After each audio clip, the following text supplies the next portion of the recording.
이야기가 있는 클래식 음악 세계로 안내합니다. 정태양의 클래식이 빛나는 순간. 들을수록 좋아지는 클래식 음악, 재미있게 듣고 더 친해질 수 있습니다.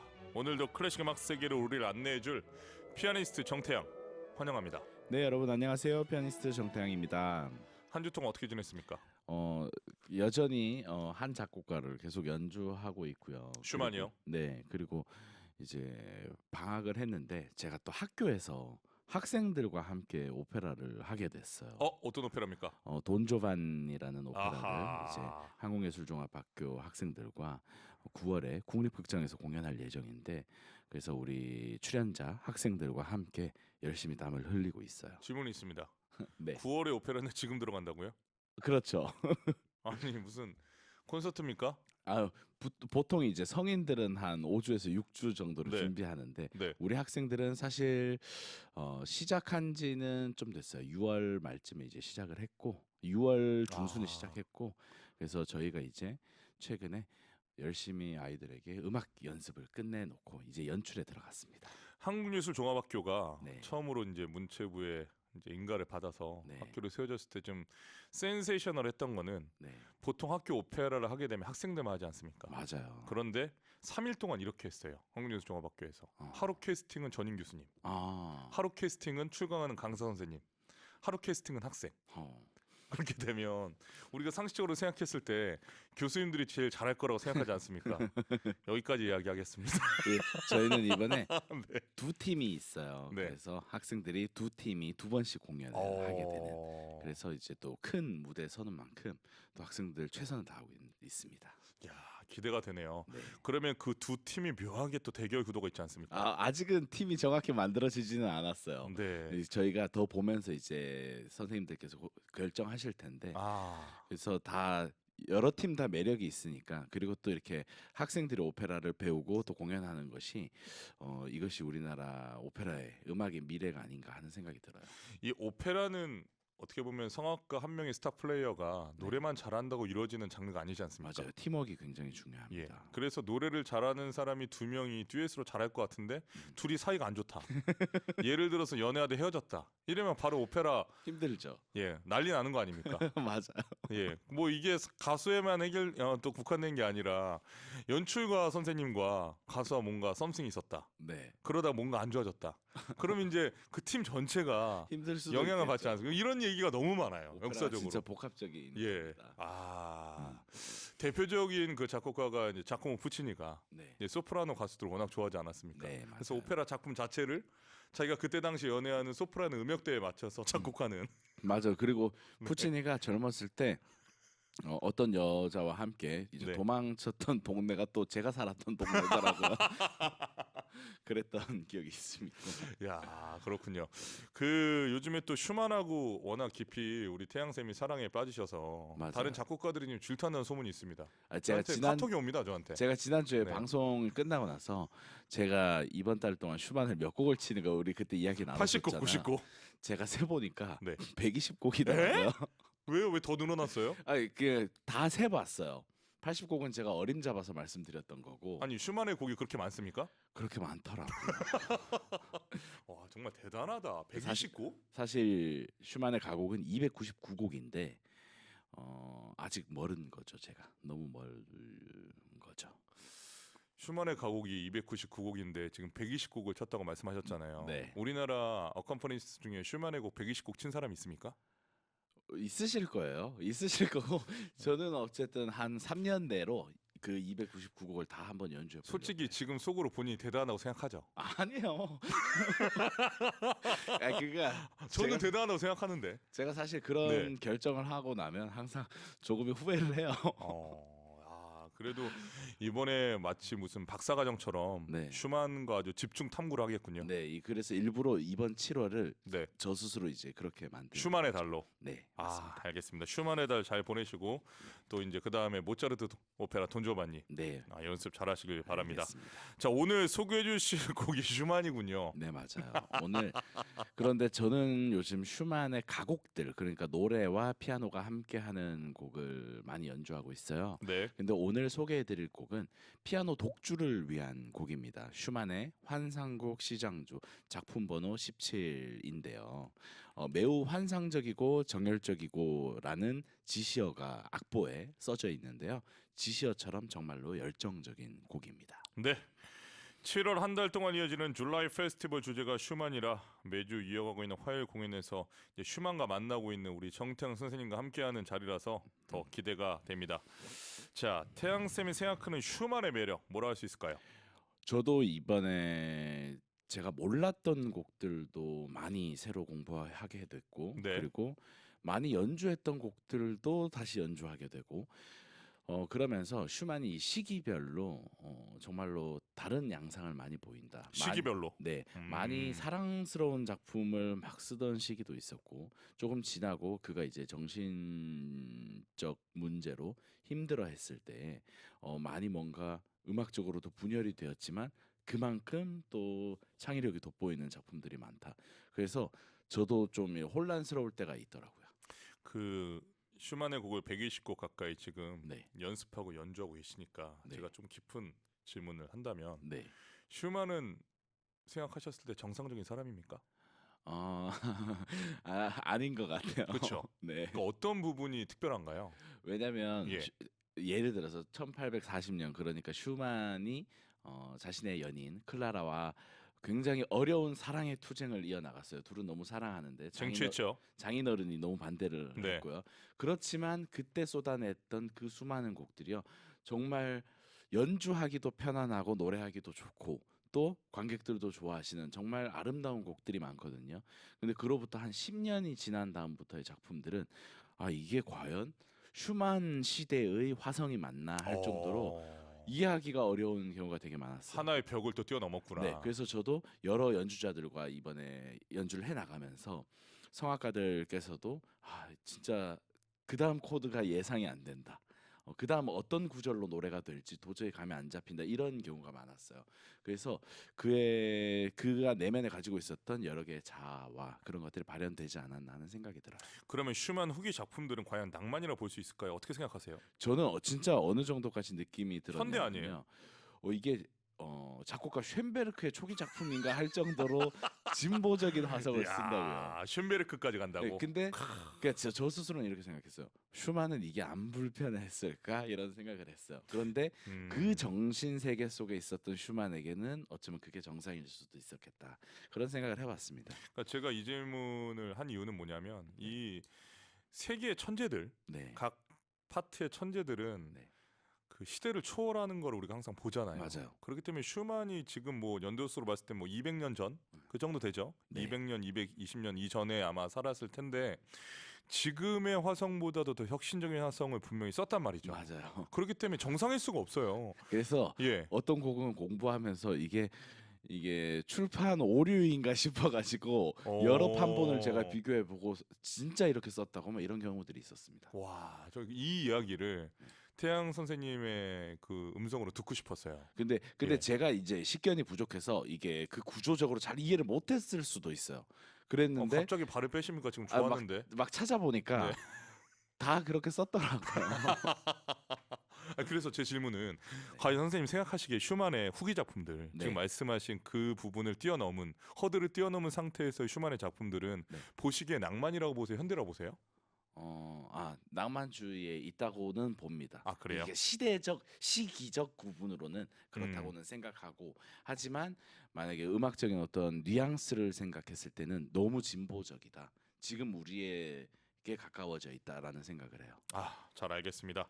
자, 지금부터 오늘의 작품 이야기를 하겠습니다. 우리 청취자 여러분들, 시청자 여러분들께서는 환상곡을 어떻게 이해하면 좋을까요? 네. 작곡가 모차르트에게도 환상곡이 있고요. 네. 쇼팽에게도 있습니다. 그리고 슈만도 마찬가지인데요. 이 당시 유럽 사람들은 이 환상곡이라는 제목을 참 좋아했었던 것 같아요. 그래서 자유로운 형식, 소나타처럼 1악장, 2악장, 3악장 또는 뭐 처음에 주제가 제시되고 그게 발전되고 또 반복되고 이런 형식이 아니라 뭔가 자유롭게 작곡가가 그려나간 악곡을 가리킵니다. 그렇군요. 자, 슈만 환상곡 시장조 작품 번호 17 어떤 계기로 작곡을 하게 된 작품입니까? 네, 작곡가 리스트에게 위촉을 받았는데요. 리스트가 슈만에게 이 곡을 위촉한 것은 베토벤 서거 10주년에 독일의 도시 보온에 기념비 건립을 위한 기금 마련을 위해서입니다. 슈만은 1836년 초에 클라라와의 잠깐의 이별의 고통을 표현한 루인스라는 곡을 작곡했는데 그 곡이 환상곡의 첫 번째 악장이 되었고요. 그해 말에 슈만은 본에 베토벤의 기념비를 세우기 위한 기금 마련을 위해 두 악장을 더 작곡해서 이 작품을 완성했고요. 나중에 이 곡을 리스트에게 헌정을 했습니다. 그리고 리스트에게 이 편지를 썼는데 그 편지에 이렇게 적혀 있었어요.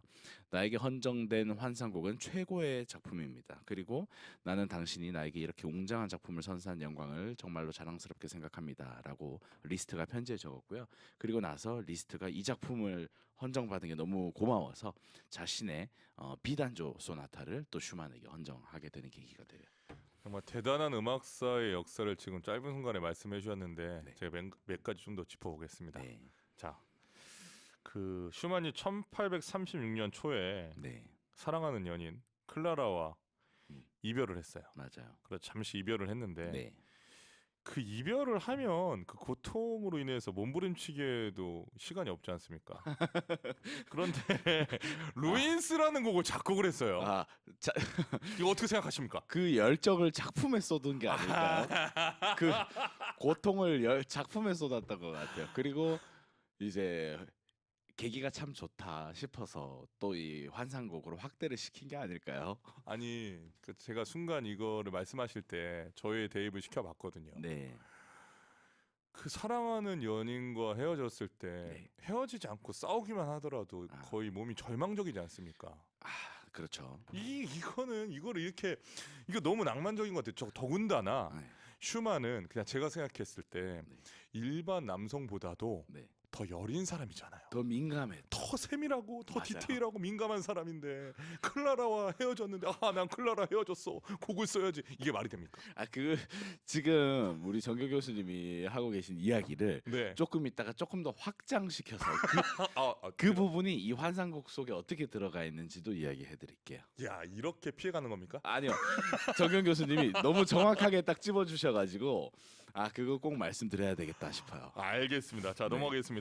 슈만 환상곡 시장조 작물의 17 출간은 언제 됐습니까? 네, 1838년 3월에 완성이 됐고요. 네. 1839년 봄에 라이프치히에서 출판되었습니다. 이 출판된 작품집의 서문도 유명하지 않습니까? 네, 보통 우리가 책을 보면 네. 거기 서문이 있을 수도 있고 뭐 개요 이런 것도 있잖아요. 네. 그런데 이 작품의 서문에는 독일의 낭만주의 시인이자 철학자인 슐레겔이 쓴 수풀에서 인용한 시가 적혀 있습니다. 온갖 색깔의 대지의 꿈속에서 모든 음향이 소리를 내는 가운데 은밀하게 귀를 기울이는 사람에게 조용한 음이 들려온다.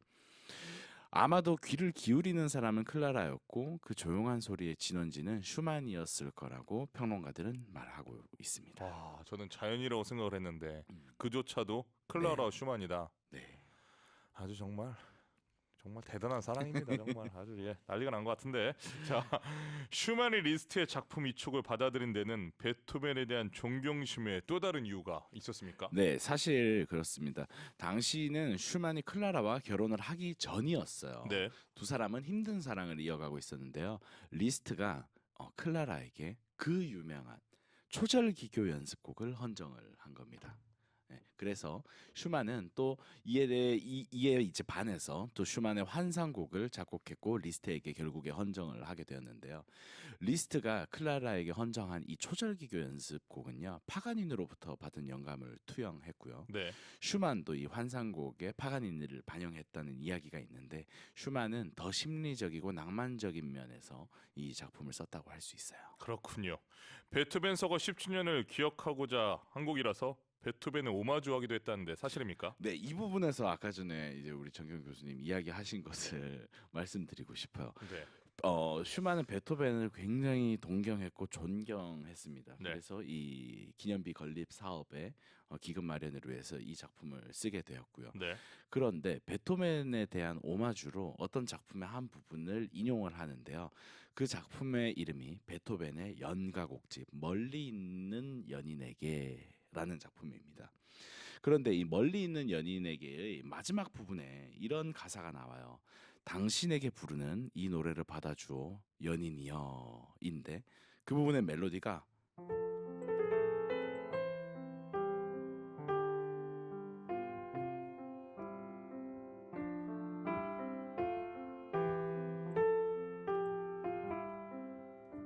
이런 멜로디가 나옵니다. 그런데 슈만이 자신의 판타지에서요.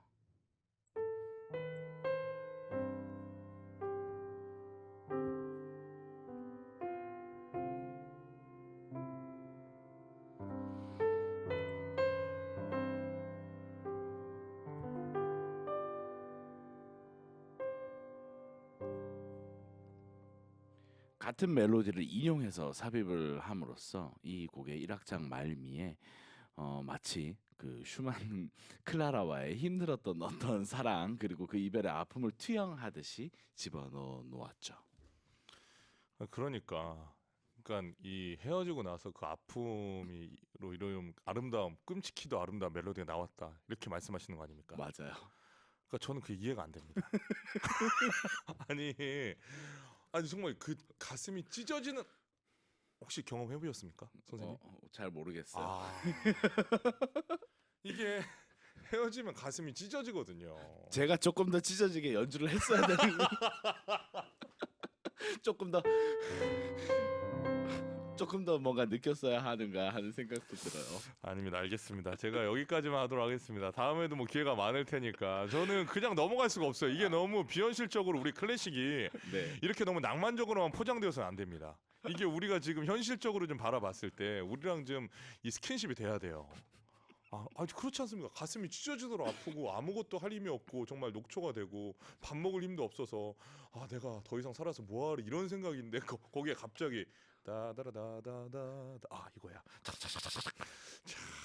정말 자 알겠습니다. 자 넘어가도록 하겠습니다. 자 슈만 스스로 이 작품 만족한 겁니까?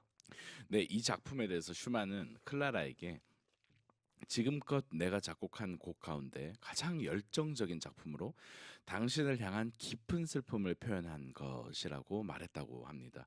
결국 이 곡의 연주는 비록 일부에서 최고도의 힘과 격정이 필요함에도 음향적인 효과보다는 네. 슈만 내면의 환상과 꿈을 짚어내야 한다고 생각을 합니다. 그것도 그럴 것이 처음에 이 곡이 시작할 때 처음부터 굉장히 뭔가 빨려 들어가는 듯한 느낌을 주는 곡이에요. 제가 생각할 때는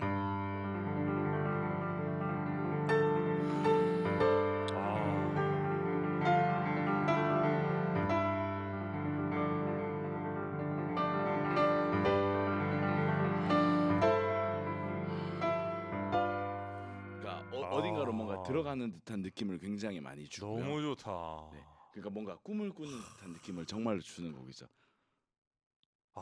정말 아름다운 곡 같아요. 꿈이라고 하셨죠? 네. 악몽은 아니겠죠? 악몽은 아닌 것 같아요. 네. 뭔가 이 드라마틱한 맞아요. 정말 드라마틱한 곡이고요. 네. 기가 끝까지 듣고 싶네요. 네. 다음에 좀 들려주시기 바랍니다. 알겠습니다.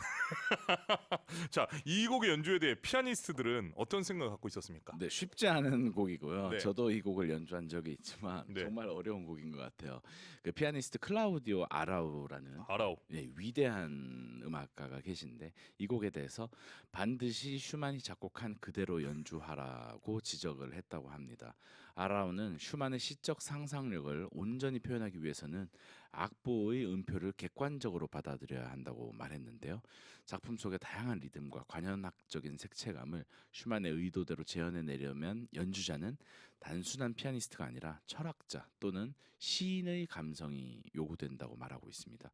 그리고 이 작품이 슈만의 피아노 음악 중에서 최고 수준의 내용과 또 기법을 담은 매력과 시적으로 넘치는 상상력을 가지고 있기 때문입니다. 그렇군요. 이 객관적으로 받아들여야 한다라고 얘기한 부분이 인상적인데 반드시 슈만이 작곡한 그대로 연주하라. 네. 많은 피아니스트 분들이 본인의 감성이 좀 들어가서 슈만의 작곡과 벗어났다고 아라우는 생각했군요. 네. 아라우는 또 굉장히 이 작곡가를 존중하기로 또 유명한 피아니스트였거든요. 네. 여러분 그래서 이 곡을 감상하실 때 아라우의 연주와 다른 피아니스트를 비교해서 감상해 보시는 것도 좀 도움이 될 것 같습니다. 네. 좋습니다. 오늘 들어볼 1악장 어떤 특징이 있을까요? 이 1악장은요. 아까 전에 처음에 말씀드렸듯이 네. 매우 환상적이고 열정적으로라는 지시어가 붙어 있습니다. 그래서 아까 연주해 드렸던 멜로디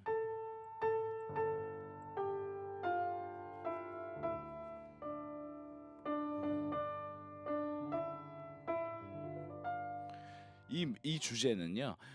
슈만이 클라라를 생각하면서 썼던 작품들에 굉장히 많이 인용이 되고 있는 멜로디인데요. 그래서 이 주제를 잘 들어주셨으면 좋겠고, 그리고 중간에 조금 비극적이게 느껴지는 멜로디도 나와요. 와.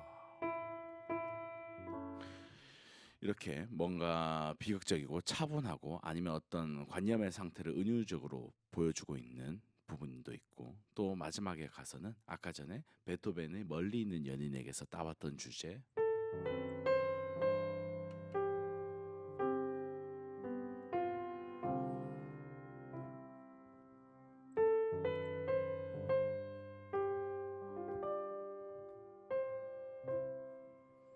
그래서 크게 이 세 주제를 여러분들 들어보시면 좋을 것 같아요. 알겠습니다.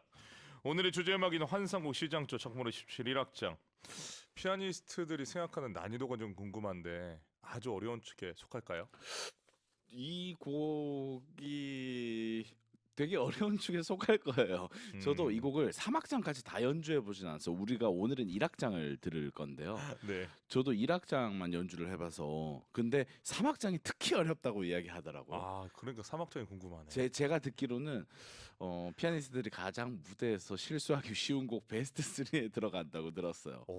근데 어쨌든 1악장도 풍부한 내용을 담고 있고, 또 이제 기교적으로 어려운 것뿐만 아니라 여러 주제가 인용되었고, 또 그것을 발현시켜야 되고 청중을 설득시켜야 되니까 어떤 그런 내면적인 이야기를 하는 것은 참 어려운 것 같아요. 알겠습니다. 네. 자, 감상 포인트 하나 짚어주시죠. 네, 슈만이 이 시기에 베토벤의 기념비 설립을 위해서 이 곡을 위촉받아서 작곡했고, 또 리스트에게 헌정을 하기도 했고, 또 자신의 연인 아내인 클라라에게 이 곡이 자신의 작품 중에서 가장 뛰어난 작품에 속한다라고 이야기했고, 슈만이 이렇게 자신감을 내보인 작품이 있었나 하는 생각이 들어요. 그래서 도대체 어떤 부분이 그런 것을 내포하고 있는지를 들어주셨으면 좋겠습니다. 알겠습니다. 오늘 정태영의 클래식이라는 순간 코너에서 소개한 슈만의 환상곡 시장조 작품으로 17 1악장을 피아니스트 알프레드 브렌델의 연주로 감상하시겠습니다. 슈만의 환상곡 시장조 작품으로 17 1악장을 피아니스트 알프레드 브렌델의 연주로 감상하셨습니다. 8405님, 악보 그대로 칠 수밖에 없겠다. 이런 생각이 드는 건 너무 건방진 건가요? 어떻게 생각하십니까? 아니에요. 악보대로 치는 게 세상에서 가장 어려운 그렇죠. 거 아닐까요? 예, 저희 전공자들이 항상 가장 힘든 것이 연주자의 이런 생각을 배제한 채 악보대로 치는 것. 특히 모차르트. 그렇죠. 윤구보님 30분째 곡 나오기만을 기다리고 있었어요. 알프레드 브렌델 연주 잘 들었으면 우리 말이 너무 많았나 보다. 어떡하죠? 너무 많이 말씀드렸나 봐요. 윤규보님 앞으로 저희가 말수를 좀 줄이도록 하겠습니다. 이렇게 30분째 기다리셨다는 메시지를 읽으니 반성이 됩니다. 자, 유영주님 심오하고 어려운 인물인 슈만에 대한 태양님의 설명과 포인트 덕분에 이해가 쏙쏙 됩니다라고 보내주셨습니다. 이동수님, 태양님 새해 올해 목표는 슈만 전국 완주입니다라고 하셨어야 하는 거 아닌가요? 좋은 또 이 목표를 좀 정해주신 것 같은데 299곡 중에 아까 120곡이라고 했죠? 네. 이제 179곡이 남았습니다. 올해는 힘들 것 같고 진짜 내년에는 가능할 수도 있을 것 같아요. 299곡을 네, 나머지 곡들을 다 치면 전곡을. 근데 제가 오늘 밤 8시에도 저기 예술가의 집에서 대학로 예술가의 집에서 슈만을 연주하거든요. 그래서 바리톤 박흥우 선생님 와우. 슈만의 리더 크라이스라는 작품, 두 작품집이 있는데 두 작품 다 연주하고요. 그리고 슈만의 케르너 시에 의한 가곡집에서 세 곡을 발췌해서 첼리스트 박건우 씨랑 오늘 같이 연주를 합니다. 아니 이거 알겠는데 지금 우리 이동수님께서 말씀 주신 거를 왜 자꾸 틉니까? 그래서 여러분 보러 예. 오시고 예. 그리고 내년에 한번 도전해 보겠습니다. 예, 정확히 말씀드립니다. 제가 왜냐면 벗어나면 안 되니까 슈만의 가곡 299곡이라고 말씀하셨어요. 네. 그 중에서 120곡을 하셨고 179곡이 남았습니다. 맞습니다. 네, 기대하고 있겠습니다. 알겠습니다. 그러니까 2년 후에는 정태양은 슈만 299곡을 다 연주한 사람으로. 네. 와, 이거 뭐 기네스북 감이네요. 자, 슈만 하면 정태양, 정태양 하면 슈만. 알겠습니다. 오늘 정태양의 클래식이라는 순간 슈만의 환상곡 시장조 작품으로 17 1악장을 소개했습니다. 다음 주에는 어떤 곡입니까? 다음 주는 이제 최근에 독일 작곡가들을 많이 다뤘던 것 좀 같아서 편향됐죠. 네. 네. 다시 한번 이렇게 돌아가서 네. 이탈리아 작곡가 아하. 레스피기의 작품을 들려드리려고요. 설마 네피에는 아니죠? 아니에요. 네. 이것도 레스피기의 가곡 중에 하나를 제가 골랐는데요. 네. 굉장히 흥미로운 주제가 될 것 같습니다. 알겠습니다. 지금 작품명은 말씀 안 해주시는 거 보니까 또 약간 엠바고인 것 같은데 저희가 또 궁금한 마음으로 일주일 동안 기다리도록 하겠습니다. 알겠습니다. 오늘 연주 잘하시고 네. 한 주 동안 건강하십시오. 네, 여러분 감사합니다. 오늘 수고 많으셨습니다. 네.